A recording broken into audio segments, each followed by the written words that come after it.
ভাঙ্গায় নানা আয়োজনে বিশ্ব শিক্ষক দিবস পালিত, আলোচনা সভা, শোভাযাত্রা এবং গুণী শিক্ষক সংবর্ধনা।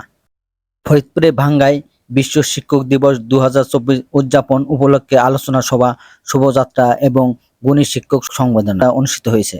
ভাঙ্গা উপজেলা প্রশাসনের উদ্যোগে শনিবার 5ই অক্টোবর দুপুরে উপজেলা পরিষদ আয়োজিত অনুষ্ঠানে সভাপতিত্ব করেন উপজেলা মাধ্যমিক শিক্ষা অফিসার মোহাম্মদ জালাল উদ্দিন। অনুষ্ঠানে প্রধান অতিথি হিসেবে উপস্থিত ছিলেন ভাঙ্গা উপজেলার নির্বাহী অফিসার বি.এম. কুদরতুল খুদা। অনুষ্ঠানে বিশেষ অতিথি হিসেবে উপস্থিত ছিলেন ভাঙ্গা উপজেলা প্রাথমিক শিক্ষা অফিসার মোহাম্মদ জাহাঙ্গীর হোসেন। উপস্থাপনা করেন ভাঙ্গা মহিলা ডিগ্রি কলেজের ইংরেজি বিষয় সহকারী অধ্যাপক দিলীপ দাস। স্থানীয় জনগণ বা জমিদাতা অনেকে এসেছে আমার কাছে, বা পলিটিক্যাল ব্যক্তিবর্গ। আমি সবাইকে স্পষ্টভাবে বলে দিয়েছি, যদি আমার এই উপজেলার কোনো শিক্ষককে জোরপূর্বক কাউকে অসম্মান করা হয়, আমরা কিন্তু কাউকে ছাড়বো না।